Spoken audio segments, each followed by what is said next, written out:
तो हेलो साथियों, नमस्कार। स्वागत है आपका आपके अपने चैनल सक्सेस जंक्शन एक कदम सफलता की ओर में। मेरा नाम है अतुल शुक्ला और हम लेकर के आ गए हैं आपके लिए एमपी टेट वर्ग 3 पात्रता परीक्षा 2024 10 नवंबर सेकेंड शिफ्ट का एग्जाम एनालिसिस। 100% रियल प्रश्न आपको यहाँ पर मिलने वाले हैं। जो भी प्रश्न मिलेंगे एकदम रियल और ऑथेंटिक प्रश्न मिलेंगे और हर एक प्रश्न के बारे में आपको डिटेल में जानकारी देंगे। आज सुबह जो हमने एग्जाम एनालिसिस कराया है भाई, उस एनालिसिस का जो हमने एक्स्ट्रा पार्ट बताया था वहां से सेकंड शिफ्ट में प्रश्न आ गया। ठीक है ना। तो आपको हर प्रश्न को जितना भी डिटेल एनालिसिस बता रहे हैं वो पूरा आपको अच्छे से देख करके जाना है। और इतना खतरनाक पेपर नहीं आ रहा है जितना आप लोग परेशान हो रहे हैं। कितने कितने लोगों के नंबर आए हैं वो भी आपको लास्ट में हम बता देंगे कि लोगों के नंबर कितने और कैसे आ रहे हैं। ठीक है। तो चलिए शुरुआत करते हैं भाई। उससे पहले वीडियो को लाइक कर दीजिए और चैनल को सब्सक्राइब कर लीजिए, जिससे कि सारी वीडियो लास्ट तक 30 तारीख तक लगातार आपके पास में आते रहें। नीचे टेलीग्राम चैनल की लिंक दी गई, टेलीग्राम चैनल को भी आपको ज्वाइन कर लेना है। तो चलिए शुरुआत करते हैं। आइए देखते हैं आज का पहला प्रश्न क्या है। उससे पहले बता दें भाई, जिन लोगों ने हमको प्रश्न भेजे हैं उनका हम तहे दिल से धन्यवाद करना चाहते हैं। और आप लोग भी अगर प्रश्न भेजना चाहते हैं तो नंबर है 7052547003। इस नंबर पर आपको अपने नाम के साथ में जितने भी क्वेश्चन आपको याद रहें आप अपने नाम के साथ में सेंड कर दीजिएगा। ठीक है।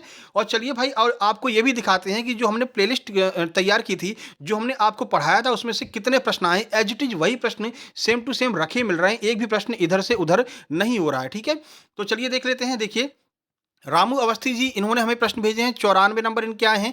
के गुप्ता जी के 110 नंबर हैं। शिवम जी के 90 नंबर हैं और रोजी खान जी के 87 नंबर हैं। इन लोगों ने हमें ये सारे प्रश्न भेजे हैं। जो भी इनको जितने भी प्रश्न याद थे, आप लोगों को बहुत बहुत धन्यवाद। तो चलिए शुरुआत करते हैं। देखिए, उससे पहले आपको बता दें भाई, देखिए अब आपके पास में इतना समय तो है नहीं कि पूरी वीडियो देख पाएंगे। लगभग हमने 34 वीडियो बनाई है, प्लेलिस्ट तैयार की है। इतना समय आपके पास में नहीं है, तो आप इस 34 वीडियो की पूरी पीडीएफ प्राप्त कर सकते हैं। ठीक है।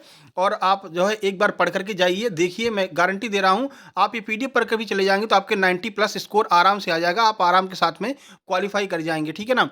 तो पीडीएफ आपको कैसे प्राप्त करना है पहले वही बता दें। तो देखिए, पीडीएफ प्राप्त करने के लिए आपको कुछ नहीं करना, सीधे आप अपने फोन पे नंबर पे जाइए। फोन पे जाइए, फोन पे में आप सर्च करेंगे, इस तरह से खुल जाएगा आपका। और यहाँ पर जो है बैंक यूपीआई आईडी लिखा होगा। ठीक है ना। तो इस पर आपको क्लिक करना है। इस पर क्लिक करने के बाद में इस तरह से आपका जो है बैंक अकाउंट ट्रांसफर आ जाएगा। तो बैंक अकाउंट पर आपको ट्रांसफर करना है, क्योंकि भाई हमारा जो यूपीआई आईडी है, सुबह वाले लोगों ने बहुत ज़्यादा जो है ट्रांजेक्शन किए, जिस वजह से उसको ब्लॉक कर दिया गया है। टेक्निकल इशू आ रहा है। ठीक है ना। तो आप जो है अकाउंट में सीधे भेज सकते हैं। यहाँ पर आप अकाउंट नंबर डालेंगे। ठीक है। अकाउंट नंबर क्या है, तो देखिए ये अकाउंट नंबर यहाँ पर दिया हुआ है। बहुत ज़्यादा लोग क्वेरी कर रहे थे, सर अकाउंट नंबर बता दीजिए। तो ये अकाउंट नंबर है 20 25 27 27 824।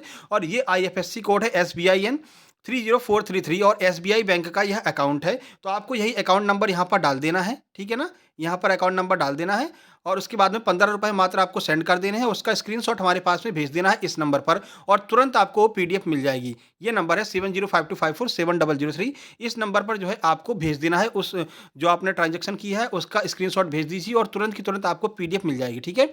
जैसे ही मैसेज सीन होगा वैसे ही आपको मिल जाएगी।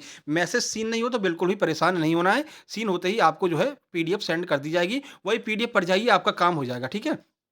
चलिए, अब आइए देखते हैं पहला प्रश्न क्या है। देखिए, तो आज का पहला प्रश्न है, ये अच्छी ओजोन और खराब ओजोन के बारे में आपको हमने बताया था। जब हमने ईवीएस की वीडियो में पूरे आपको डिटेल में जानकारी दी थी, तब हमने आपको बताया था भाई दो तरह की ओजोन परत होती है, एक अच्छी ओजोन और एक खराब ओजोन। आपसे पूछा गया अच्छी ओजोन कहाँ पर पाई जाती है। बहुत सारे लोग कंफ्यूज हो गए। अभी ओजोन परत पूछा होता तुरंत समताप मंडल लगा देते, लेकिन बहुत सारे लोग कंफ्यूज हो गए जहाँ पर अच्छी ओजोन शब्द आ गया। ठीक है ना।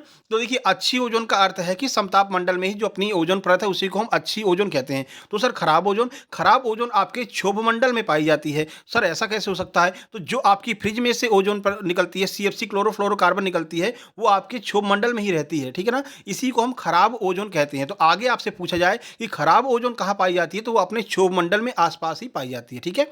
फिलहाल अच्छी ओजोन पूछा है तो समताप मंडल सही आंसर हो जाएगा। चलिए, इस प्रश्न के बारे में डिटेल में आपको जानकारी दे दें, क्योंकि आगे यहाँ से प्रश्न बनने के बहुत ज्यादा चांसेस हैं। देखिए, अच्छी ओजोन परत पृथ्वी के समताप मंडल में पाई जाती है।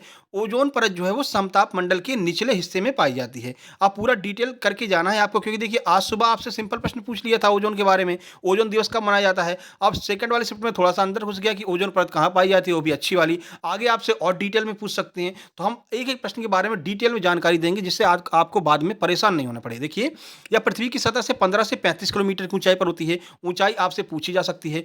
ओजोन परत सूर्य की हानिकारक पराबैंगनी किरणों को फ़िल्टर करती है, ये हम तक नहीं आने देती है। और हमने अपनी प्लेलिस्ट में आपको पढ़ाया, आपको बताया कि भाई अगर ये परत मतलब अगर ये पराबैंगनी किरणें नीचे आ जाएँगी तो हमको स्किन कैंसर नामक बीमारी हो जाएगी, ये भी पूछा जा सकता है। ये पीडीएफ में हमने कवर करा रखा है, तो पीडीएफ में आप पढ़ कर के जाइएगा, ठीक है? इसे आमतौर पर अच्छी ओजोन माना जाता है, क्योंकि यह पराबैंगनी किरणों से हमारी रक्षा करती है, ठीक है? तो ये ओजोन परत के बारे में आपको हमने बता दिया, अच्छी ओजोन क्या है, खराब ओजोन क्या है, पूरी जानकारी आपको दे दी। लाइक कर देना भाई, शेयर कर देना सबके पास में। इतना डिटेल में आपको यूट्यूब पर अभी तक कोई बता नहीं रहा होगा। देखिए, वन्य जीव सप्ताह कब से कब तक मनाया जाता है? अब चाहे वन्य जीव सप्ताह हो, चाहे वन्य प्राणी सप्ताह हो, एक ही बात है। तो 2 से 8 अक्टूबर तक जो है वन्य जीव सप्ताह के रूप में मनाया जाता है। चलिए इसके बारे में भी आपको कुछ जानकारी दे दें और एक्स्ट्रा फैक्ट भी बता दें। देखिए, तो वन्य जीव सप्ताह हर साल 2 से 8 अक्टूबर के बीच में मनाया जाता है। यह सप्ताह महात्मा गांधी जी की जयंती से शुरू होकर विश्व पशु दिवस पर खत्म होता है, ठीक है? अब ये जितने भी सप्ताह हैं ना, इसके ऊपर एक शॉर्ट वीडियो बना देंगे 10 मिनट की। कल सुबह आपको वीडियो मिल जाएगी, क्योंकि यहाँ से सप्ताह वाले से 2 प्रश्न पूछे ही जा रहे हैं काफ़ी डिटेल में। तो कल सुबह आपको वीडियो मिल जाएगी। आज सुबह भी इससे रिलेटेड एक प्रश्न पूछा था। तो महात्मा गांधी की जयंती यानी 2 अक्टूबर से शुरू होता है और विश्व पशु दिवस 8 अक्टूबर पर समाप्त होता है। वन्यजीव सप्ताह के जरिए वन्य जीवों और उनके आवासों के संरक्षण के लिए हम जागरूकता बढ़ाते हैं कि उन लोगों का हमें संरक्षण करना है। चलिए अगला क्वेश्चन आज भी चंद्रयान से पूछा गया था सुबह वाले में, और शाम को आपसे पूछ लिया है कि चंद्रयान 2 को ले जाने में जो यान होता है उसका इंजन कौन सा होता है, कौन से इंजन का यूज किया गया था। सुबह आपसे लैंडर के बारे में पूछा गया था, तो आइए चंद्रयान 2 के बारे में पूरी जानकारी आपको दे देते हैं। हालांकि सुबह भी हमने आपको बता दिया था। तो क्रायोजेनिक इंजन का यूज होता है चंद्रयान 2 जो आपके अंतरिक्ष यान जाते हैं, इन सब में क्रायोजेनिक इंजन लगा रहता है। जो भारत ने पहले अमेरिका से मांगा, अमेरिका ने मना कर दिया, रूस से मांगा, रूस ने मना कर दिया। लेकिन आपने वो एक मूवी देखी हुई रॉकेटरी मूवी, तो उसमें क्रायोजेनिक इंजन बनाया गया है। तो भारत के द्वारा निर्मित अपने क्रायोजेनिक इंजन से भाई अब हम लोग जो है सफलतापूर्वक अपना लॉन्च कर देते हैं। चलिए चंद्रयान 2 के बारे में आपको और जानकारी दे देते हैं। वैसे सुबह वाली वीडियो हमने बता दिया था। तो चंद्रयान 2 को ले जाने वाले यान में जीएसएलवी MK3M1 इंजन था। ये क्रायोजेनिक इंजन इसमें लगा हुआ था। इसरो ने चंद्रयान 2 को लॉन्च करने के लिए geosynchronous satellite launching vehicle mark 3, जिसे हम जीएसएलवी MK3 भी कहते हैं, ठीक है? इसका फुल फॉर्म भी आपको हमने पीडीएफ में करा रखा है। ये फुल फॉर्म भी आपसे पूछा जा सकता है। इस रॉकेट का इस्तेमाल किया था मार्क 3 का। आगे पूछेंगे कि कौन सा रॉकेट था बताइए, तो मार्क 3 रॉकेट था, ठीक है? यह 3 चरणों वाला वाहन भारत अब तक सबसे ज़्यादा शक्तिशाली लॉन्चर है। यानी कि अब तक भारत का सबसे ज़्यादा शक्तिशाली लॉन्चर कौन सा है, तो यही है आपका जीएसएलवी MK3। देखिए, चंद्रयान 2 से मिशन से जुड़ी हुई महत्वपूर्ण बात है, क्योंकि यहाँ से प्रश्न बनना ही बनना है। देखिए, तो चंद्रयान 2 को 22 जुलाई 2019 को श्रीहरिकोटा के सतीश धवन अंतरिक्ष केंद्र से लॉन्च किया गया था। चंद्रयान 2 का वजन 3877 किलो था।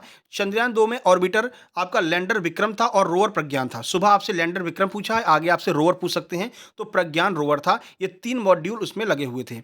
इस मिशन का मकसद चांद के दक्षिणी ध्रुव पर लैंड करके उतरना था।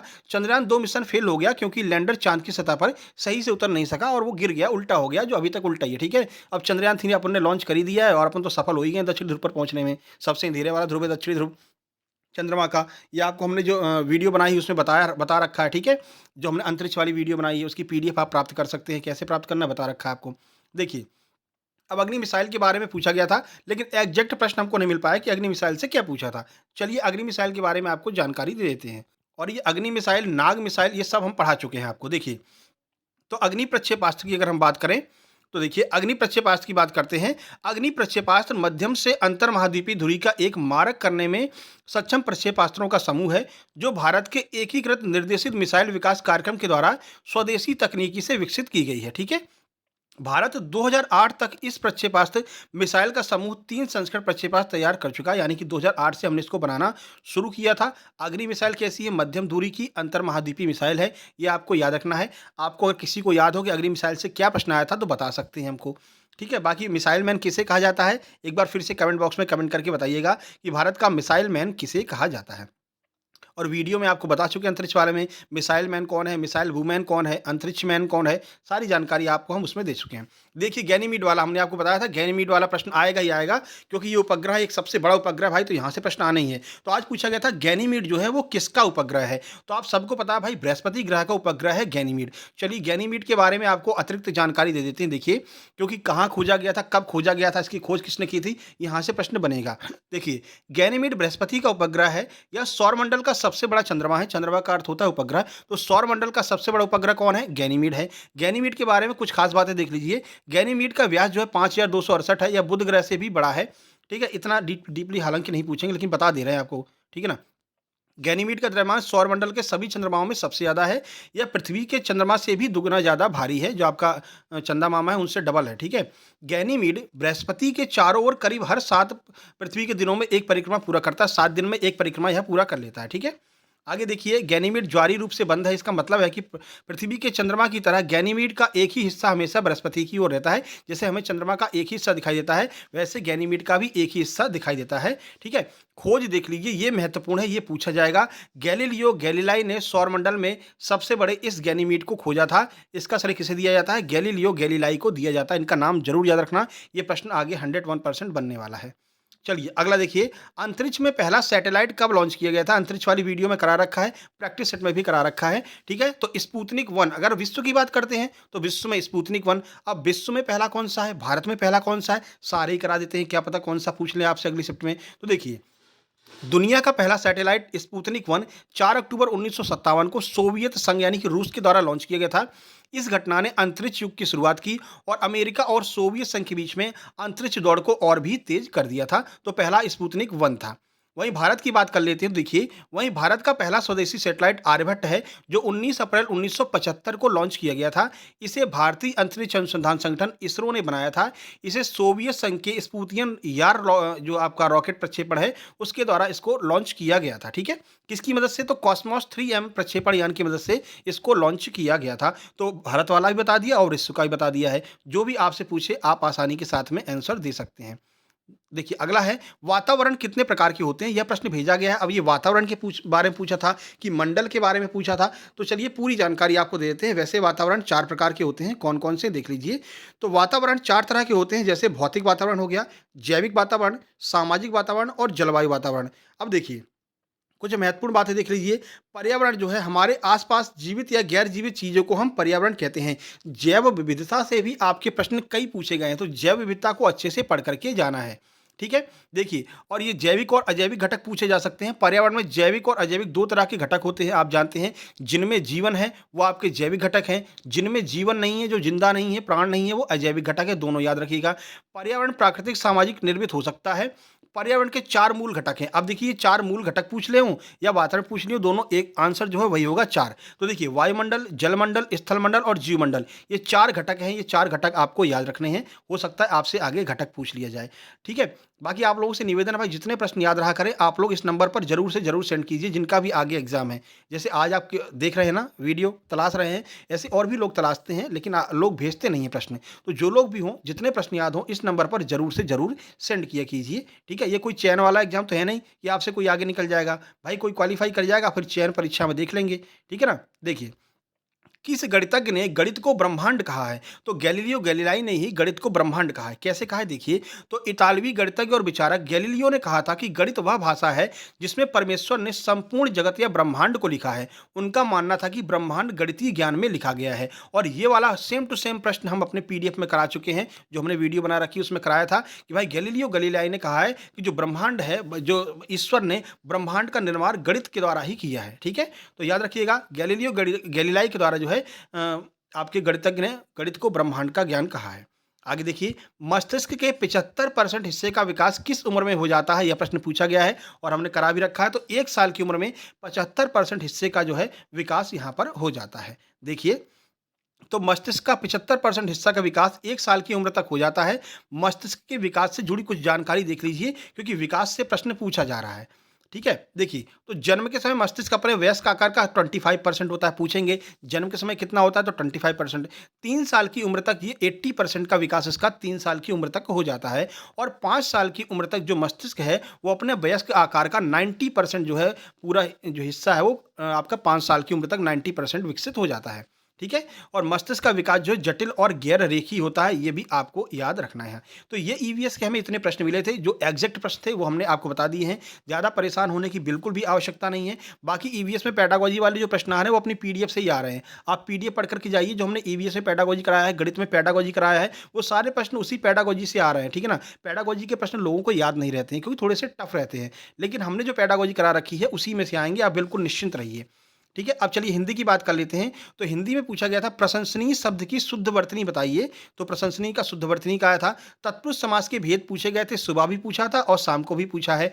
प्रत्यय से एक प्रश्न आया है, एक प्रश्न आपका विसर्ग संधि का आया है। सुबह आपका जो है दीर्घ स्वर संधि का पूछा गया था, इस शिफ्ट में विसर्ग संधि का पूछा है। सुबह आपका मानवीकरण अलंकार पूछा था, इस शिफ्ट में यमक अलंकार के प्रश्न पूछे गए हैं। मात्रिक छंद पूछा है, 5 प्रश्न आपके गद्यांश के हैं और 5 प्रश्न आपके पद्यांश के पूछे गए हैं। बाकी आपका पेडागोजी वाला सेक्शन है, जो कि आपको हमारी पीडीएफ से मिल जाएगा।